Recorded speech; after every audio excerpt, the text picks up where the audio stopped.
And we're live. Okay, cool. Well, everyone, welcome back to Michigan Brews, episode 3, where we will continue our endeavors for drinking on camera and learning more about the Michigan brewing community. So tonight's show, we're going to be talking to the three past Bell's Homebrew competition winners. It'd be 2011's Geoff Groff, 2018's Matt McQuillan, and 2019's Bill Blakesley. So Sweet.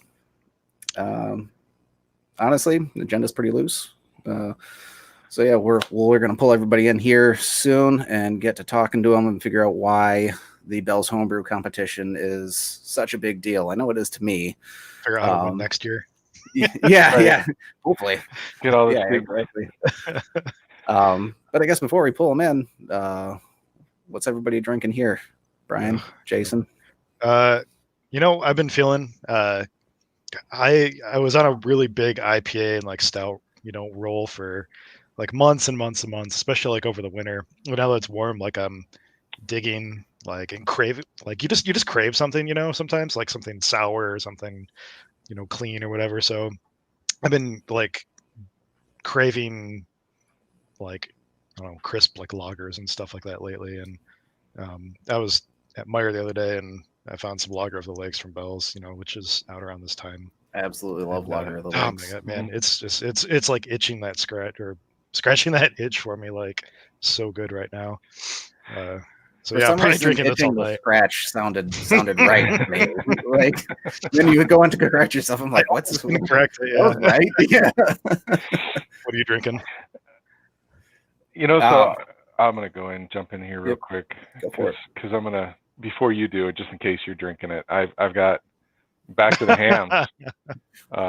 This beer, thanks to John Sutton got me on it like a month ago, and everybody in the club that I talked to seems to be picking it up. And after last night where I over imbibed a little bit too much, just gonna take it easy. That never happens. And enjoy some hams while I can get it. I'm going to follow up, Jason, because I have another thing here, but this is the only thing that I have open because I just got done mowing my lawn, so why not continue? They do call them lawnmower beers, right? Mm-hmm. Yeah, no, they're easy to drink, and I need to stay off the heavy hitters in the homebrew tonight. That being said, I do have a bottle of one of Dragon's Milk's Reserve over here too, so if I'm great way to chase the hams. Yeah. Yep. All right. We've covered what we're drinking, so let's go ahead and get these guys pulled in and figure out what they're drinking. Sorry, we got Bill Blakesley, Geoff Groff, and Matt McQuillan. Guys, thanks for joining us tonight. What's up, guys? What it is. Absolutely. Welcome to the party. So, Matt, what's in your hand? What you got? Well, I am going the homebrew route. I just made a Belgian wit with sweet orange peel and coriander. Pretty standard. It's like half white wheat, half pale, and some flaked wheat. Pretty easy recipe. I think I just threw in some hops that I had around that were floral, and did the sweet orange peel and the coriander the last 10 minutes, and you guys will be able to sample that hopefully here pretty soon. So that's your own recipe. You didn't pull that off of Jones or Kegel? Yeah, no. I actually just I looked up some. I wanted it to be as original as possible, really. So most of them call for a 50-50 split on the grain bill, and then I threw in a bunch of flaked wheat because I like that creamy flavor and the cloudiness as much as possible in my Belgian wits. Nice. How about you, Jeff? Kind of in the same vein, I have a Belgian triple wheat ale, Don de Dier, I think, or I probably slaughter that, but yeah, that's again a wheat ale. Has some spices, but it doesn't say what spices. But it is 9%. It's pretty smooth. I enjoy it. Real weak. Sounds good. Yeah. Low ABV beer there. Yeah. It's a chugger. There you go. How about you, Bill? Oh, I got a IPA that I brewed on Big Brew. Was that May 2nd? So, what's Big Brew Day? Well, it's to commemorate the Congress passing the legalization of homebrewing was in the 70s. I don't know exactly when it was. I think you're right. Yeah. It's always the first Saturday of May every year. A bunch of people try to get together. So this year it was virtual for obvious reasons. So, but I think they broke a record or something this year with the amount of people doing. So no kidding. Really, I didn't hear that. That's crazy. They tried to. I don't know if they hit it. But. Yeah, they were having everybody attest that you were brewing, and I think they did. What recipe did you brew on Big Brew? Is it the Polaris? Yeah, what was it, the Polaris Pangea, but I didn't use the hops. I had a bunch of hops in my freezer, so it's Amarillo, Eldorado, and Citra. So kind of subbed all the. They had a bunch of kiwi hops, I think, in there that I didn't use. So. Awesome. Cool. Well, so the one thing you guys all have in common is that you're all winners of the Bell's Homebrew competition. And for those of you for those that are watching that don't know what that is, Matt, you tell it a good story. So can you give us a rundown on what the Bell's Homebrew competition is? Yeah, would love to. First of all, like I think Jordan said in the beginning, like for me, it's the biggest one in Southwest Michigan, maybe Michigan for me, because just the uniqueness of how it works, and the grand prize that you get is pretty sweet. So what you do is you get up early in the morning, you go wait in line with a 5-gallon sanitized receptacle, and everybody in line up to wherever, however much they have, gets 5 gallons of their wort, and then you can pretty much do with what you want with that wort and create your beer, turn it in, and it's kind of pretty much a best in show, really, because there's no categories, of course. So it's a best in show, and it just really comes down to what the Bell's people like the most on that particular competition. Right on. So, I'm sorry, I'm flipping my stuff around. So the wort's already brewed for you when you pick it up, and you just go home and a little more specific. They give you like the numbers on it, so you can kind of get an idea of like if you want to hit a certain ABV. So I think the year I picked it up, it was like 1060 something, and so it gives you an idea of what you're already working with, and if you want to try and do a high gravity beer or keep it in the middle or go low, you're gonna have to add more water, so on and so forth. But they give you those numbers. But yeah, everybody in the competition starts with the exact same 5 gallons of wort, and then you go from there. So some of us brew 10-gallon batches, so we add whatever we need to it, or if you're gonna do a 5-gallon batch, some people add whatever they're going to do in a small amount. It's really up to the brewer themselves. Is that so Jeff won the second year it was ever going on, I think. Is that basically how it was? The malt typically is I think it's a Michigan Pale Ale, and they usually shoot for a original gravity of like I think 10.045 or in that ballpark. If you take the full 5 gallons, reduce it down for an hour boil, you get like a 1060-ish. So around there. I think Matt was saying it was 1 year that came out quite high with the pre-boil, and so I think the last few years even. Yeah. I think it was like 1065 a year or so ago. Yeah, and it's not boiled beforehand. They kind of do raise up in temp to pasteurize it. Okay. But it's not boil when you get it, so you do have to boil it. Well, I guess I should say you don't have to boil, but you should probably if you want to make ale versus like a wild, unboiled gruit or whatever. So one thing that Matt didn't mention about the wort pickup day, and it's my favorite part about the day, honestly, is that there is a raffle at the very beginning where you can win free stuff. Have any of you guys won a raffle like prize before? Because I haven't, and every year it breaks my heart when I don't win, my free bag of grain or something like that. Yeah, I guess I have in proxy, if that makes sense. Somebody else won some stuff, and then I just happen to still have it. What'd you get? Yeah, that's where my wort sugar came from. And if he ever ends up seeing this, I still have it. You can have it back if you want, but it's been like 7 years. It's just well used, well broken. Yeah, works great.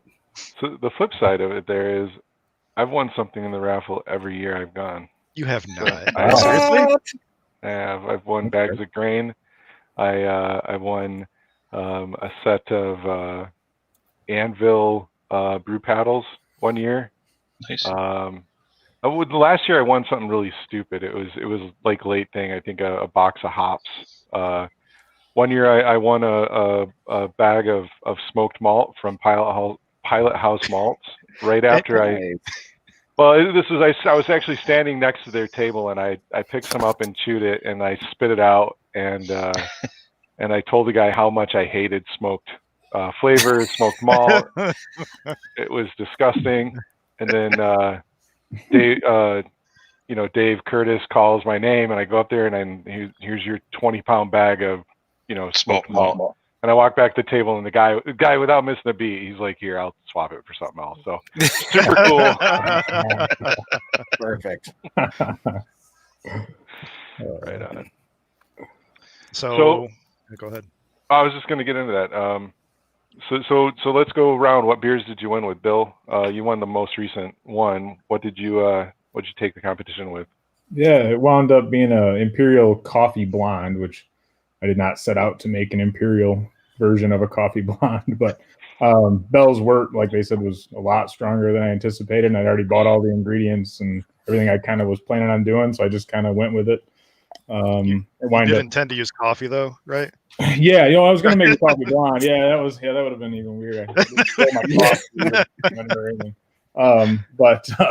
No, I wasn't expecting it to be a stronger beer. It was supposed to be kind of an average strength, maybe 6% or 5%, somewhere in there.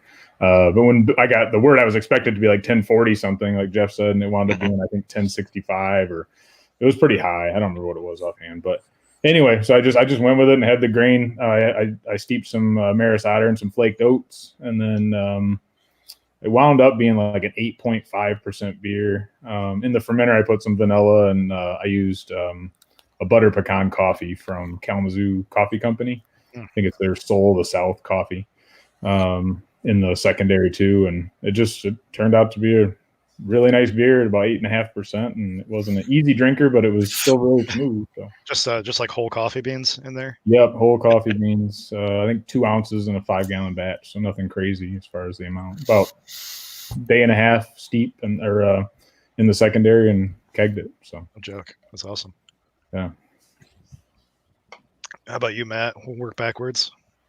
Yeah, I brewed an apricot IPA. Pretty, like I said, it was pretty high gravity. So when I had brewed it originally, I think it was a 7% beer, maybe high sixes. This one came out at like 8 something. But like Bill said, we got a little bit of a hot batch than what we were expecting. But yeah, so I used was my hops Magnum at the for the bittering, and then I did Citra, and then I dry hopped with Mosaic, Citra, and Galaxy. And then after primary got finished, I dumped in one those 16-ounce purees of apricot and let it sit in the secondary, and then cold crashed it for about a week because it was pretty hazy, and kegged it and bottled it and turned it in. That's awesome. It was really that one was tasty, and I got to drink Bill's coffee blonde too, and that was really good. So about you, Jeff? I had brewed a pale ale that I unlike Jason, I do like smoked malt, so I had there's a little smoked malt in the one I made. I've gone overboard with that sometimes and make beers with 50% smoked malt. So I'll have to bring some for Jason at some point. But the pale ale I had done, I put habanero pepper into it, and as well as some of you may probably have used grains of paradise or paradise seeds, or kind of have the same pungency as peppercorns. but not quite the same spice to it, and so that was in there as well. And yeah, so it came out just under 6%, I think. ABV wasn't anything too wild with the ABV wise. Do we know? Does anybody remember if anybody else has won with like a pepper beer or like a hot beer or anything like that? I'm trying to think back at like past winners. I don't have a. Most of the past winners that I remember either were saisons or IPAs. I don't recall any of them really having a lot of spice or pepper in them. Yeah, that's really cool. That's really unique. I like pepper beers too. I think one of the very first experiences I had with a pepper beer, and they're not in business anymore, and it's kind of one of those flavors that is kind of supposed to be an off flavor. But do you guys remember Hideout like brewing up in Vaguely, Grand Rapids or Grand Yeah, Haven? They had it was like a garden fresh like ale or something like that, and it tasted like fresh red and green pepper. And it wasn't hot; it just tasted like fresh pepper and vegetables in a beer. And I remember really digging it. But so it looks like we've got 3 IPAs, 2 coffee beers, 2 farmhouse ales, and then Matt's IPA. Yeah. So no, you're the only one. A bit of heat, brewed with paradise seeds, rose hips, and habaneros. I remember that. That was maybe a good 2020 beer. will be the year of the pepper again. Yeah. I'm growing a bunch, so hopefully. Yeah. Jason, You don't you need a whole gonna lot. throw some Reaper in yours? No, I threw some Reaper once in a mango, call it a mango cider that I made. It was really a beer, but it so much mango it took over. And I threw that in there as a joke. I threw some of Pregenzer's Reapers in it, and took it to a meeting that we had at Presidential, and it kind of got forgotten about. And I let some waitress try it as we were joking around about it, and she absolutely loved it. She was, I don't know, she was really big into the hot peppers, and I gave her the only 2 bottles I had of it. So it was meant to be a joke, and it backfired on me.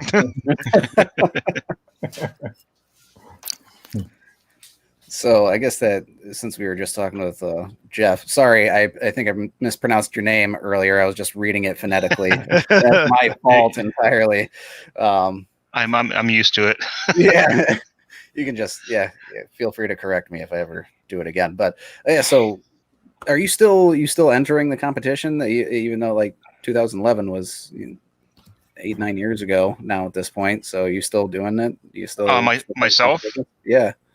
I believe I've missed the last 2 or 3, perhaps. I've made a point to. I mean, I'm there for our club table and such, and I also make a point to show up for the announcements. But my work schedule the last couple of years have been a little screwy, and it's sometimes it's not even on my radar, and all of a sudden it comes up, and I have like no plan, and I just forget to even think about it. And then, but I'd show up for the club, and then also for the announcements, but I haven't really participated, I think, in the last 3 years. That's CLOB, right? The Kalamazoo Liberation of Brewers. Yeah. Yep. And are you on the board for them now? Yes, I've been treasurer, I think, at least 5 years. Oh, dang, man. That's great. Nice. Didn't know that. So real quick, since we're on Jeff, and then just to jump in there, the competition's changed a bit since you won it, right? At the time that you won, there was go ahead. There was no trip or no Great American Brew Fest, right? Or Beer Fest? Nope. It was just getting your brew a 10-gallon or 10-barrel batch downtown. That was about it. You got to be there with them, doing it too and such. But right on. Do you know when they added the or the? I want to say it was at least 2 years later. So maybe 14, 15. I don't know offhand exactly. Right. So what are you talking about, Jason? So I was looking through our notes, but the winner, Matt, got to go. The winner gets to go to the Great American Beer Festival and brew in the Pro-Am with Bell's team. And I know we'll get to that with Bill. We can jump ahead, but Bill's won, and Great American Beer Fest this year has now been canceled. Well, pivoted to an online conference. So yeah. So how is that? How has that changed what you're doing with Bell's? Like, or have you talked to them at all about it? Or last I heard, they were not brewing downtown, which is where we would brew the beer. So they had a little hiatus. We would have brewed the beer in June or July, and I haven't heard. We kind of went through the recipe development and the scaling up, and we talked a lot before COVID, and then once that all happened, they basically just said, we'll just get back to you. They said it was still a priority. Sure. They still wanted to brew the beer. That was definitely going to happen, but they didn't know if at that time, it was probably a good month ago. GABF wasn't canceled yet. But now it definitely is. And actually the Pro-Am is officially canceled. I checked today. So that won't even be so we won't even submit it to the Pro-Am tournament, obviously. Seriously? So yeah, it's kind of a bummer. So I don't know. I'm hoping maybe it'll roll over till next year. That's my hope. But yeah, that'd be really cool. I had a little delay too with the year I won because they were in the process of building the I think the new 200 barrel system Comstock, and Andy was over there a lot overseeing and getting the kinks worked out, and so it took for us like until it's about this time of year from when I won the competition to actually have it brewed and everything. So I wouldn't worry too much. I think they'll follow through. Oh yeah, I mean there's obviously more important things going on in the world. Oh yeah, so I get it. But it's a bummer. But. Yeah, a moment of silence for Bill's Great American Beer Fest Pro-Am. You guys pulling out of your houses. So I guess speaking of that, Matt. Well, I wish you'd asked me to talk about it first, because now I'm just going to sound like a jerk about how awesome it is. Yeah. I didn't get to go. We're all about it, man. Bill's got canceled. Thanks, guys. This is the prize, man. You lined me up, set me up for that one. Thanks. No, it really is the best part. I mean, don't get me wrong. I mean, every home brewer on the planet wants to have their beer served at Bell's. I mean, that's awesome. So, I mean, we all are going to have had and are going to have that experience. So it's very cool. I mean, maybe once or twice when I was at the pub, I'm like, yeah, that's my beer up there. I mean, I just once or twice. Okay. But, yeah. But another, a highlight is going to the Great American Beer Festival and competing in the Pro-Am. Basically what Bell's, they take some that you brewed, so it's your brew. It has to be, it's not like they remake it or fine tune it or do anything else. It's a keg of your brew that they fly out to Denver, and then it competes the week leading up to the GABF, and then they announce the winners at the conference. They do the top three, and last year there were 115 beers that were being tested. So again, it's a best in show. And the rules for the Pro-Am is it has to be an amateur's recipe brewed with the actual professional brewers. So you have to be part of the brewing process, and it has to be your recipe total. It can't be, anything Bell's made up. So anyways, you compete. They announce the top three, and then no Bell's beer has ever won, but it's pretty cool. You get to go. You get to go see all the announcements, all the big breweries. I sat in there. It's really long, but I sat in there for about an hour. I got to see 3 Michigan beers win. I believe nice. I saw Grand Haven get a silver and a gold, and who was the other one? I think Oddside. Yep, it was Oddside's, one of their hippie Brunster stout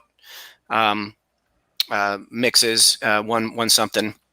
So it was cool to see a lot of the Michigan breweries get up there. But the best part of the festival for me, I'll get into the logistics, but the best part for me is you have the opportunity, at least they gave me the opportunity to pour my own beer at the Pro-Am tent for one of the sessions. So Bell's gives you one session, and I think there's like 4 or 5 sessions throughout the weekend, and you get one session from Bell's, whichever one you pick. But if you volunteer, then you get to actually be there for 2 of them. And then if you can buy any other sessions that you want if you want to be there the whole time. So I got to pour my beer, and the cool thing was it's like the guys were like, yeah, so you're supposed to be sampling this with everybody. Talk to them about your beer, talk to them about what you taste in other people's beer. And we had the winners, that I could go and sample the winners. And really, I was there for 3 sessions, and I went around to as many breweries as possible. It's logistically impossible to get to every single vendor it's like a football field and a half the size of this conference. I mean, it's unbelievable. But it was really some of the best beers that I tasted was the Pro-Am at the Pro-Am tent. And that's, truthfully, those were some of the best beers. There was only 2 vendors that I actually went back to because they had a beer that I, really, really liked, just because I wanted to try and sample as many as possible. But, think of it as any beer festival that you've been to on absolute steroids. I remember it at all. Yeah. Well, they posted me up within walking distance, and that was sketchy. I might need to Uber for this walk across the street. Like, anybody got a Segway? But no, it was it was fun. It was super fun. You got a really famous face too, apparently, Matt. I don't know if you're aware, but if you Google Bell's Homebrew competition, we got Matt McQuillan right here and right here and right here and right here and right here. We're not even Googling your name, man. It's just like everybody wants to see the ginger, I guess, right? Well, we're a dying breed, So no, it's just because Bill hadn't been there enough. I mean, he's obviously got a more photogenic face and a better, whole just demeanor. So just give it a year or so. When Bill gets in there, it's going to be all Bill when you Google that. Well, there was a Bill too. Yeah, there was a Bill. There was. Yeah. No, probably just because I was the most recent, or the giant stupid beard. When's the last time you trimmed that thing? Actually, I trim it quite a bit, believe it or not. I try and shape it because I get real homeless looking. I mean, more homeless looking, if you can believe it or not. Typically, I throw a hat on, but I normally keep my hair a little shorter, but COVID's I just went, you know what? We'll get there when we get there. So I figured I'd display it for all you guys. Nice. All right. So on that, are you guys all still making the beers that you won with? I mean, Bill, Matt, since you're recent winners, I'm assuming so. But yeah, tell us. Yeah, I had to rebrew mine already once, kind of due to demand. Everybody kind of wanted to try it. We blew through it pretty quick, and then the nice thing was Bell's uses that, like he said, the Michigan Pale Ale wort. So to make a blonde ale, it's pretty difficult because it's not really blonde when it comes out. It kind of comes out. I toyed with calling it a brunette. Blonde. When it came out, I was like, well, so this time I got to actually make it the color I wanted. I used a lighter color malt, and it looked more like what you consider a blonde ale, which was cool. Is that all done already too? I split that one off into 2 batches and made one. I aged one on a little bit of bourbon soaked oak spirals, so like charred oak spirals. So very nice. That was kind of. I've still got some bottles of that one. I just kicked the other one, the other half of that Saturday, I think. So, yeah. Nice. The bourbon one I bottled just to have it around. So, right on. The bourbon one was delicious. I mean, you forgot you got some. Yeah, that was fantastic. Yeah, well, the Bell's one and the one rebrewed were both delicious. Yeah, I got a chance to try both of them. So, you still doing Heather's request? Yeah, no, I haven't done it super recently, but funny story. The day that I won, actually, there was a gentleman there that I go to a homebrew festival with, that turned and looked at me and said, "You're going to brew this for our club, right?" And so I had already had a request for Heather's request seconds after the victory had happened. I think he might have actually told you that if you didn't bring a keg of it, that you couldn't come to Beer Fest. It's how it was. Yeah, I believe it was more of a threat than a request. Sounds about right. But yeah, like Bill said, when you win something that's as big as that, and I'm sure Jeff probably had the same situation. Everybody is like, hey, I want to get some of that, and so I've rebrewed it a couple of times, and I'll keep. I mean, it's a good beer. If it won the competition, so I'll keep it in the rotation. But it's not something I do on a regular basis. I like to experiment with different beers and different flavors all the time. So it's it's rare that I really do redo one. Unless it's for a competition, I'll redo it for a competition. I've had a couple medals in the other competitions that I'll rebrew, but most of the time I like to just experiment and see what else I can come up with. Right on. Jeff, are you still brewing Bit of Heat? I've rebrewed it a number of times, probably at least 6-8 times. I don't know exactly. Family out of state sometimes wanted me to bring a case down for whatever weekend and things like that.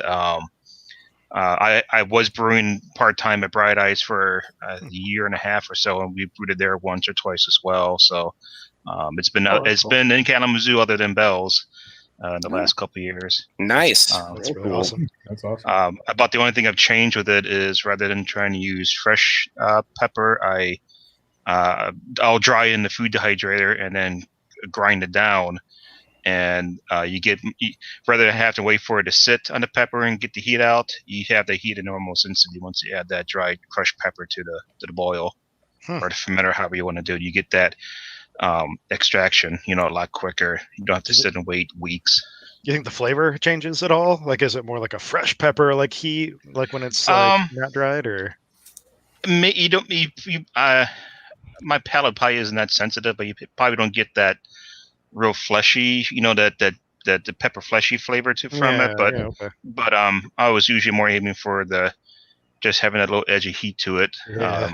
Gets the back of your throat a little bit. Yeah, I was using about like one habanero pepper for a 5-gallon batch. So it's not a huge amount, but it's enough. If you sit and drink like 6 pints, you start to get that little build up. But it's not never, at least for me, it's not enough to turn me off from drinking it. And, it's just enough to be there. Yeah, that sounds like the perfect amount too, especially like during the summer. Like, I don't know why, but like it'll be warm out, but I feel like a crisp beer with a little bit of heat is like actually perfect for that. Yeah. And I don't know what the deal is, but yeah, no, I totally get it. And like not so much that you don't want to like not drink it anymore. Yeah.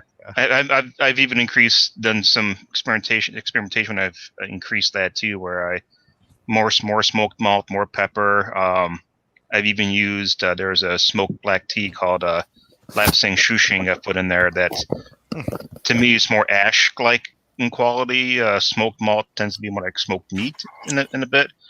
But I wanted to add that ashiness to it as well, and I think that contributed to it. Did you say smoked meat? Well, no, like smoked malt, the flavor for me it tends to be more like if you have it's like a smoked bacon or whatever. It has, okay, yeah. It doesn't really taste like smoked wood, but the tea I think added more of that quality to it. Okay. Oh, I get you. So, as far as like getting to the competition and stuff like that goes, I'm gonna back out a little bit from the competition itself. What time do you guys like start lining up to get your beer? Like, because I know a lot of people like to get their stuff done. There's some people that get there at like 7 in the morning and are there until like they open up at like 11. Are you guys those people, or are you just kind of getting there whenever? Well, I cheated last year. I signed up with my brew club, Keepers of Craft, to go and support the club and trying to get more interest. And when you do that, they automatically the help there goes and get you your 5 gallons in your keg or whatever you brought, and so you don't even have to wait in line. But load in your car too. No, I had to stumble it to the car myself. But yeah, the nearest past, I get there like 9 a.m. and wait for a couple hours in line. And that's really actually, it's kind of fun because you're just standing there with a bunch of beer nerds talking about what you're going to do, what you have done, how you like your beer, different things. And it's actually, the time flies by. We never do that. It's nothing like the show or anything. Yeah. That's cool.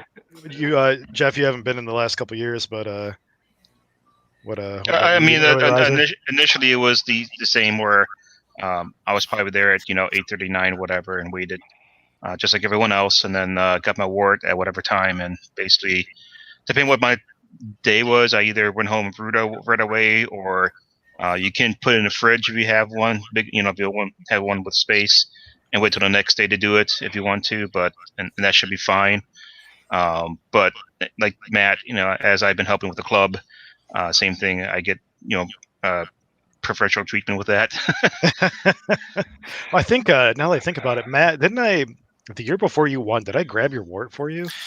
Yeah, and then it came out smelling nasty and sweet, and yeah, yeah. Hey, you wanna know what's funny? I tried to brew what I'm drinking today, and it turned out absolutely terrible. If I remember correctly, you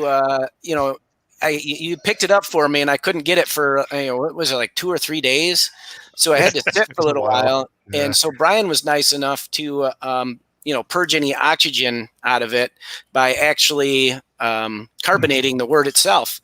So I brewed with carbonated wort. In all honesty, what happened was it had sit long enough. I'm sure some wild yeast had started it, and that's probably why it came out a little bit funky. But it was just funny that he carved it for me already. Yeah, my bad. Sorry. Hey, I'm not going to complain, man. I wasn't there to get it, so I appreciate you picking it up for me. When's the last time you got there in line, Bill? I usually always have rounds that weekend at the hospital. It seems like it just falls that way. And last year was no different. I just got up extra early, so I'm knocking on patients' doors and going to see them at like 5 a.m. Sorry, I'm waking you up. I need to know how you're doing, so I can get down to Bell's and pick up my wort. Last year, I got up by like 8:30, I think, something like that. I was pretty early. I think I was like I don't even know, 12th in line or something this last year, so that was good. This is the only year I've actually gone. So. They started wristbanding last year too, which was super awesome. Like you could basically that was on nice. the line and then peace out. So Bill, did you just say that was your first year? Yeah, I wait, what? Give that away for you guys. What? Yeah, I'd never done it before. I've been to the expo a couple of times to kind of like just hang out a little bit, but it makes for a long day. Like I said, normally I have to work that Saturday, and it just or whatever Saturday, I think. Yeah, I don't remember. But anyway, I usually have to work, so I just never made it. But, yeah. But we don't need to talk to Bill anymore. Right. Right. So slam dunk Bill. Then so the next one I was going to ask is, I've brewed I think five or six different times, different beers, and some I've been really proud of and some I haven't. But Bill's only brewed one, so this really isn't for you. Beginner's luck. But Jeff, have there been any other great years that you thought that you were just going to nail it with it, or any other beers in the past that you were excited about? Well, I actually got third place the first year too with a raspberry wheat. Wow, congrats, man! So I mean, didn't get the brewed anywhere, but I think at the time it was like $50 gift certificate at Bell's, something like that. I'm gonna sneeze at for sure. Yeah, and then I think that's how I got the grain mill or something like that. I don't know. And then 1 year I submitted a porter I made at a little aniseed to it, which I thought was decent, but some other people thought it was too sweet, which aniseed does, add a little sweetness to it. But some people thought it was had it finished fermenting all the way, which I didn't think that was the case. But I know third place and then first place, and haven't won since. Nice. So since this goes back to because I think my first year brewing was maybe like, gosh, I don't know. When was it, Jordan? I base everything off of you because I started 1 year before you, and Jordan taught me how to brew basically. 1 year after. Or 1 year before. 1 year before Jordan's very first homebrew competition. So what, 2014, 15? Yeah, I think the first year that I started brewing was the year that Jeff won. Okay. Because I was there for the announcement. Because I was there for the announcement of that one. So in 2011, yeah, you were brewing. That had to have been the first year. Yeah, sorry, Jason. Yeah. No, interesting. But no, so Jeff, back then were they giving feedback on beers? Limited. I mean, they had like a slip of paper. Basically, they would you'd have some notes on there or whatnot, but wasn't at all. If you have been submitted to a BJCP or judged one, it's nothing like that. There was just simply a few notes and a little feedback on it, but nothing too extreme, like what you're like a BJCP report or anything. Yeah, that's cool. I was wondering if that's something they've always kind of done. I know some years they do and some years they don't. It's kind of There's been a few years they haven't. Yeah. I got one line said apricot mixed well with the hops. Yeah, nice. That's about, I was just gonna grab mine. I couldn't. It's not. I thought for your winning beer. Yeah, I got the same thing, man. It was like good beer. Good beer. Yeah. Well, I got one year that said I don't like tea, so Oh, I brewed a tea beer. That was actually how I met David Jones, and I brewed a IPA with Earl Grey tea, and that was my comment. I don't like tea. That's good. How was the beer? I thought the beer was fine. I called it just the tip. Oh, nice. perfect. Tea IPA. Yeah, it was good. A tippa. Tippa. Yep, just a tippa. Yeah. Well, they didn't like tea. So, what about you, Matt? What else have you brewed that you've been fond of before you nailed it with Heather's request?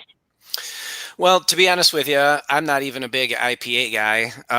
That was the Heather's request. The story is the same. A friend of mine named Heather said, I want to learn how to brew. And she made the suggestion, apricot IPA. And that's really the only reason I brewed it. So that's kind of fun.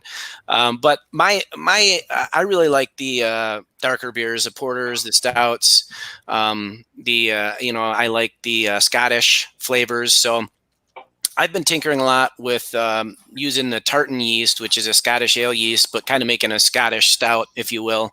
And I've had some success with that, and I think those have really turned out well. So I've been doing that. In fact, I just poured an imperial one with the tartan yeast that I used.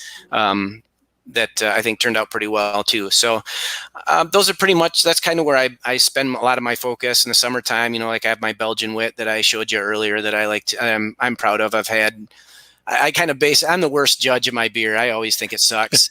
But when I hear several people say, "Oh, that's good. I like the flavor of that." I'm not a beer drinker, but I could probably drink one of these. Sometimes I'll kind of piggyback off of that and think, hey, well, if those people like it, maybe the BJCP judges will like it too. Right on. So I'm going to step in real quick. There's been mention of BJCP and stuff like that a couple times. I just wanted to define it's the beer judge certification program. Every so many years, I think 2008 and then 2015 are the two most recent versions of beer guidelines that this committee has put out. But it's basically just a committee of very well-known and respected brewers and brewing professionals that come together and try to help define beer styles based off of what's being brewed like in the world in general. They don't necessarily define what they think particular beers should be. They sort of take what's being brewed and try to give rules and regulations based on like what everybody else is brewing to try to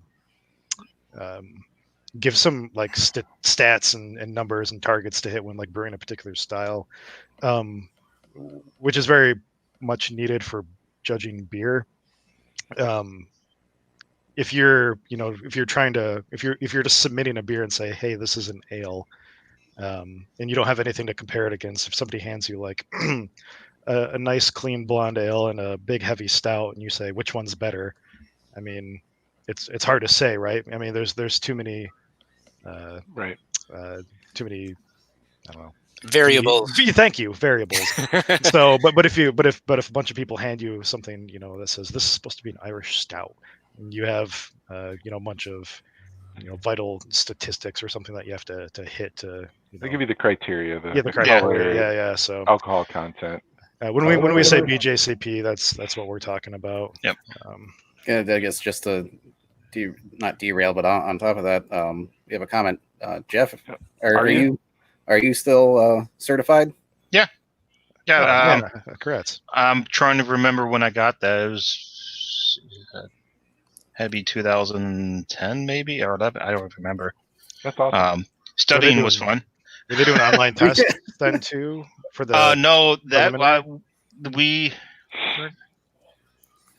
Because Hillary Stearns in our group is also a judge, and he knows he has some good connections in the BGCP, and he arranged to have a exam proctored in Kalamazoo, and we had people from like Wisconsin, and Iowa coming over for it. Wow. Because they tend to book up upwards of a year in advance sometimes, and so the fact that he was able to arrange for one in Kalamazoo was huge for us. I mean, I think there were three or four of us who took it from Kalamazoo, and then I think there was maybe 6 or 8 others from out of state who came in for it. And that was the tasting and written exam portion. Yep. Wow. Yep. Okay. They changed it since then. Like I said, like you said, I think there is an online portion. Or to become a master, I think you need to do, it's almost like an essay where you have to really test your knowledge. We have to compare and contrast styles and,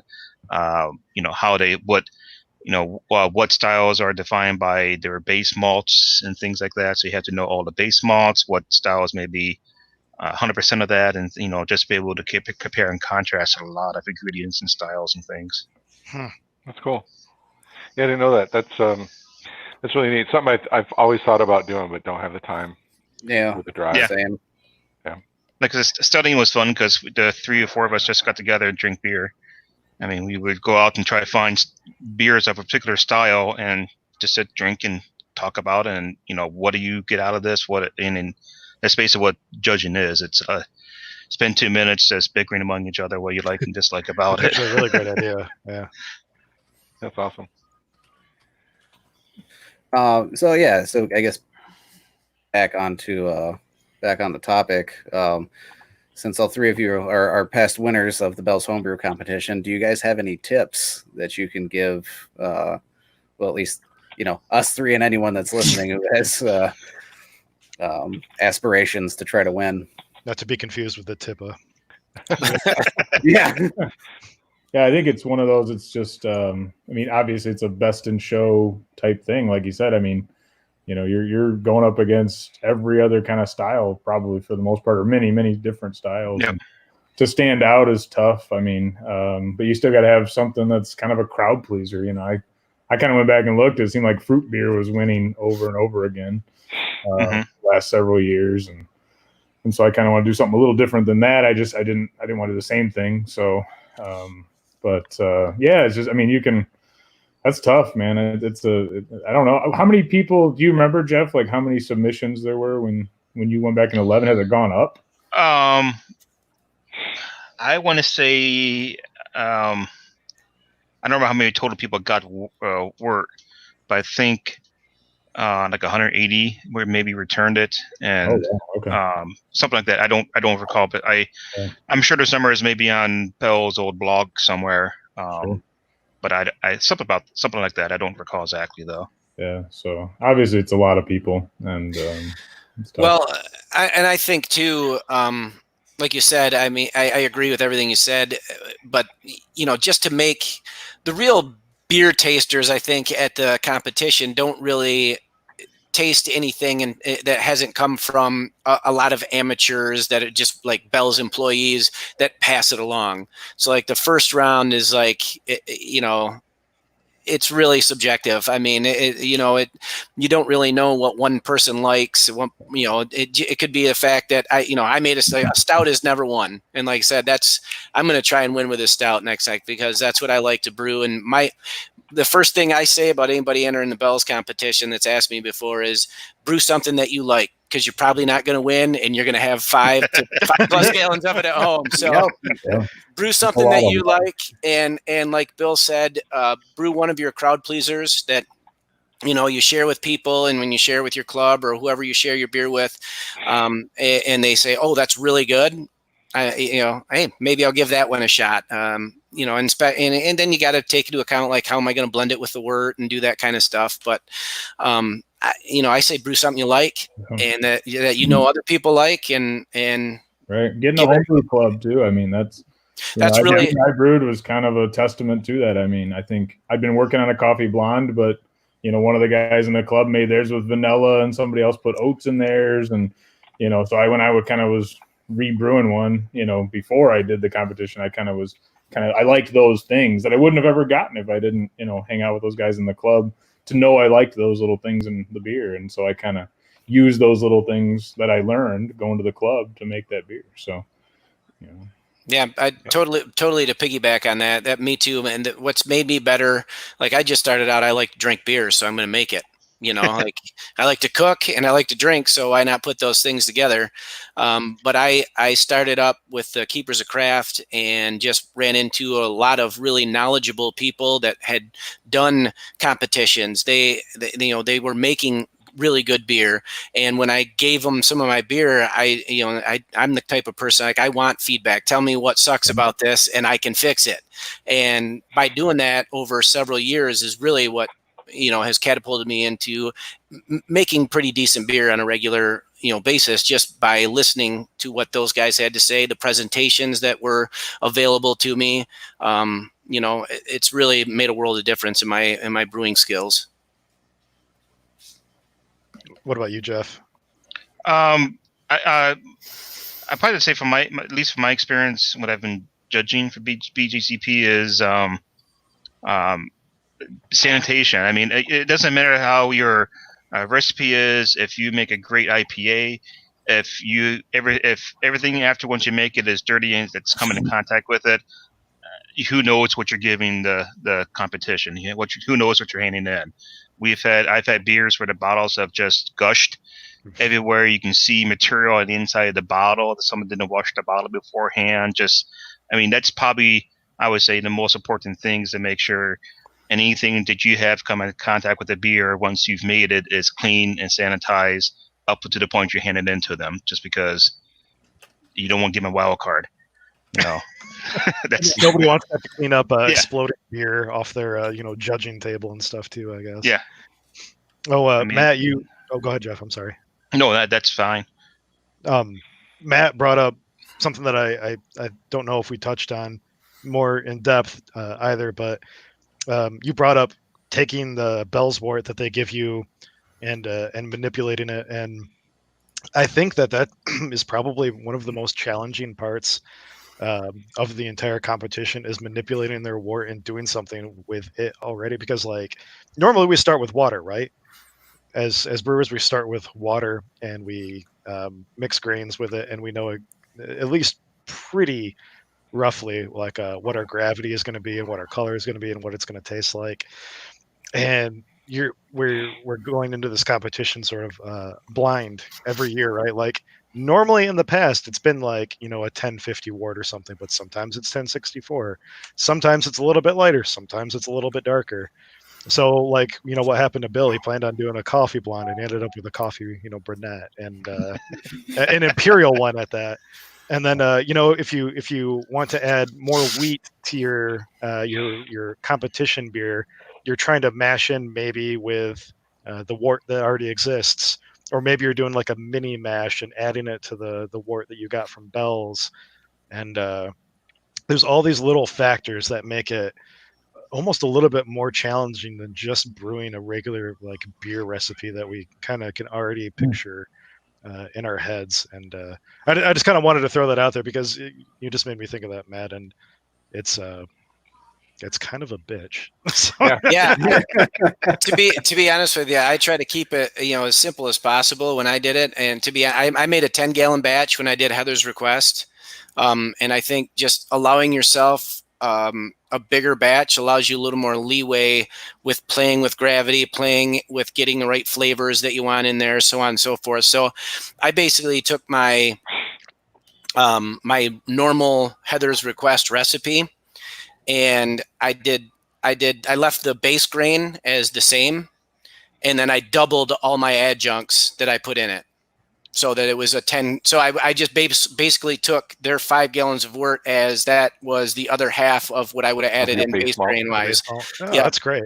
And so, but I mean, it's still, it still turned out, like I said, 1.5 points higher alcohol wise, just because of how high gravity their base wort that they gave me was. That's cool, man. But that's kind of how I went about, if you're going to enter the Bells competition, that's kind of how I went about doing my numbers. No, it's a good idea. Because like Brian just said, sometimes it's a wild card on what you're going to get. And so that leads into I always try to pre-plan. I get some kind of idea about what I'm going to do. And you're kind of taking a lot of that work out of it by doubling it and just kind of working it in as your base malt. That's kind of cool. But that said, if the competition still goes on, what are you guys planning? What's your ideas for this year? Oh, spoilers! We're gonna steal ideas now. Yeah. Just a comment, I guess, with Brian and Matt. There's no rule that you have to use all the wort. You can actually dilute it out, split it. If you want to make a thinner mash or a thinner. No, it's the spirit of the competition, right? Just use it somehow. Yep. Yeah. Well, I'll go on this. I'm already kind of let my cat out of the bag. I'm toying with imperial stouts because, like I said, a stout is never won. I think that's what I'm going to call it. Stout can never win. Something fun like that. But yeah, I think since the last couple of years, that's been pretty high gravity that you got. So I'm going to kind of see what I can do and make a high gravity, maybe throw some DME in to bump up the ABV and see what I can do imperial stout wise. I don't know. I haven't thought about like adjunct flavors, coffee or vanilla or anything like that, but that's kind of my thought process right now. So you just want to go dark. That's cool. It's good. Yeah. Call. Sure. I haven't really thought about it much, so. Yeah, I have no out now. So that's what happens when you just show up and win. You just. Yeah, well, like I said, I mean, it's hard, man. It's a long day. I mean, I don't know he kind of talked a little bit about that, but you go check in, and you got to come back and get your wort several hours later, and then you still got to brew that day. I mean, you saw what happened when you don't. You get carbonated wort and all kinds of stuff. So, I mean, I almost didn't do it this year. I mean, I went down and signed up, and then we had a bunch of stuff going on here. I got kids, I mean, we had an HOA meeting that day. We were supposed to go vote and all this stuff, and it was just in a party that night. And so, I mean, it wound up being a really hectic day, but I got it done. So I don't know, man. Next year I might just sit this one out. See how it goes. It sounds like you should never plan what you're doing at all and just show up willy-nilly. Yeah, do another short and shotty brew and turn it in. Yeah. You gonna try to make it this year, Jeff? Yeah. I'm going to try to keep my radar, but I don't have any real thoughts about what I'm doing yet. No. In the past, I usually start to think about like a week before, or have some ideas and finally settle on something. I get it. Cool. So I guess out of curiosity, since you've all brewed with Bells, has that experience changed your homebrew in any way, or your process, or how you go about it? Well, I don't think Bill's got a chance to brew. So Bill hasn't yet. Right. Well done. Sorry, Bill. Well done, Jordan. Well done, Jordan. Well done again. For me, my experience, and I think it's like anything else. When you have an experience, it's different from other people's experience. So mine and Jeff's could be very different. But I had a breakdown. They had a breakdown. One of the steam lines quit. I mean, it was just a giant homebrew system. I mean, it's a little more complicated than what I got going on, of course. But I mean, literally, they had to call in somebody. We ended up only being able to heat the the top jacket. There's 2 jackets in their boil kettle, and so only about that much of the wort, about 6 to 8 inches, were touching the hot spot. So they hooked into the bottom and started recirculating the wort so that it was all going over and brought it up to a boil.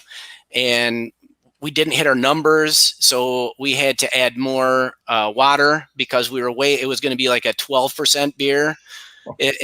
Like I was there for 9 hours, I think. I from like 8 in the morning till like 8, 9, 7, 8 at night, just because it took longer than normal. And what it really, I liked it because like, oh, so it really is the passion. It felt like home brewing, just on a larger scale. So it was a really awesome experience, and I was actually glad that it happened, because who doesn't want to spend more time at Bell's? I got a free lunch and a dinner out of it. Yep. And a shifty. I don't know if Jeff got a shifty, but they gave me a shifty, so that was nice. I think I got one as well. That's awesome. I can't wait. Yeah, that's what you have to look forward to, Bill. Yeah, hopefully it doesn't break down on you, and you can't. It's normally about a 5-hour brew day, and he's like, Zeke Bogan is the manager there. He's like, sorry. I'm like, nah, hey, it's cool, man. I'll hang out. What did you say? Broke a steam something? So yeah, so they heat their boil kettle with steam. Okay. Steam jackets around their boil kettle, and there's 2 jackets. So the bottom jacket, one of the filters had broken, which I guess happens from time to time, but it's something that they don't have anybody in-house that can take that, get to it, take it apart, and fix it. So we were halfway it's in the boil kettle. We're ready to go. And he's like, well, we don't have anybody that can come in and fix it today, so we're going to have to figure out an ulterior motive how to boil your beer. And so that, they brainstormed. Pat was there. And like those two are just, hey, what if we recirculate it and can get as much surface area on the top one? They started crunching numbers and doing things that I don't normally do, and got it to a boil, and it worked out. But yeah, so that's what happened while I was brewing there that day. That's awesome. An incident as well where I think the scaled amount of grains of paradise needed was like 1.25 pounds or something like that. So we just use a hop sock, have it all in there, and I think we had it on the tether, so we just fish it back out. Well, that came undone. So this hop sock's in the boil kettle, just moving around, and of course, as soon as they start pumping it to transfer through the chiller, that gets sucked down to the bottom and actually jams up the line.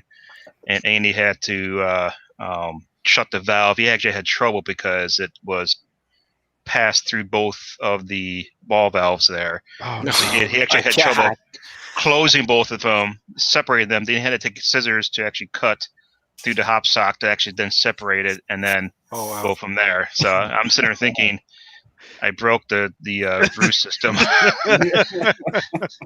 So it really is just like brewing at home. Yeah, it is. You get together with anybody else, and shit can go wrong. I think I remember. I don't know. It wasn't mine, but I think it was someone else. I heard that the filter going to the chiller wasn't working or whatever, and then a bunch of hop debris got into there and jammed it up. So they actually had to take apart their plate chiller, and then the process to finish things. Crazy. Hey, so how about this, Bill? Is there anything you're hoping to learn? From experience. There we go. Of course. Yeah. So, so far we've done a little bit of like scaling of the recipe, obviously from a 5-gallon batch to whatever. It was a 7-barrel, 15-barrel, 10-barrel, I think for me at least. I can't remember, but yeah. So, and obviously, recipe development a little bit. So Bell's, what they've explained to me is their ethos doesn't allow for any artificial ingredients, and the coffee that I used from Kalamazoo Coffee Company had artificial flavors in it, according to the packaging. So they can't use that in their beer. So we've had to kind of brainstorm a little bit. Mostly they just kind of tasked that with me, just kind of said, what do you want to do instead? So we kind of got in touch with Kalamazoo Coffee Company and figured out what the base coffee was, and we're going to use that. And then we're going to up the vanilla. I already used a little bit of vanilla. We're going to up it to, I think there's like 30 vanilla beans going into this thing. Dang. Wow. I'm glad I'm not paying for it. And then to get kind of that toffee flavor, which I don't know. I don't really know what they use. They wouldn't tell me what they use for like artificial flavor. We think it's kind of like the coffee or the toffee flavor, like a caramel and a vanilla type flavor probably that they use. So to get that like butter pecan type flavor. So we're going to use like a real light candy sugar, I think is the plan currently. to try to get like that Heath bar type, toffee flavor. And it's not going to hopefully alter the color of the beer much. We don't want to make it even darker than it's already going to be probably. So it's kind of fun, learning that kind of stuff that I didn't realize that would even be a problem. Yeah. So that's neat though, that you get the opportunity to kind of work through those little problems, all of those little problems with the big system, and see that what it's like to work in that big environment. So, well, cool. I think we've reached the end of our agenda. So I really want to say thanks to all three of you guys for coming out and spending some time with us. It was cool getting to know about your beer and talk to you as brewers. Part of my role in the Keepers of Craft Club is to encourage everybody to enter competition, kind of coordinator, cheerleader that I am. So I'll share that to everybody that's listening, everybody that brews. You should enter every competition that you can. Having somebody like Jeff that's a BJCP certified judge, taste your beer and actually provide feedback to your beer is the best way to learn how to brew better beer. Getting those comments and that information back. Because when you're sitting there tasting your friend's beer, it's hard to say, it's hard to nitpick it, hard to give good unbiased feedback. I'll tell you, your beer sucks any day of the week, man. Right? It takes a special relationship, and then you start in, you give me that feedback, and then my metals start rattling, and your voice is drowned out in the den. So that said, we are going to be doing a bit of an after show party. If anybody wants to join us, there is a website you can go to called kalamazoo.bar. And what it will do, it'll join us all together in a live room, Zoom channel, where we can hang out. We've just posted a link. So we'll be there in a few minutes, having a few more beers and bullshit, and you can kind of come and hang out with us.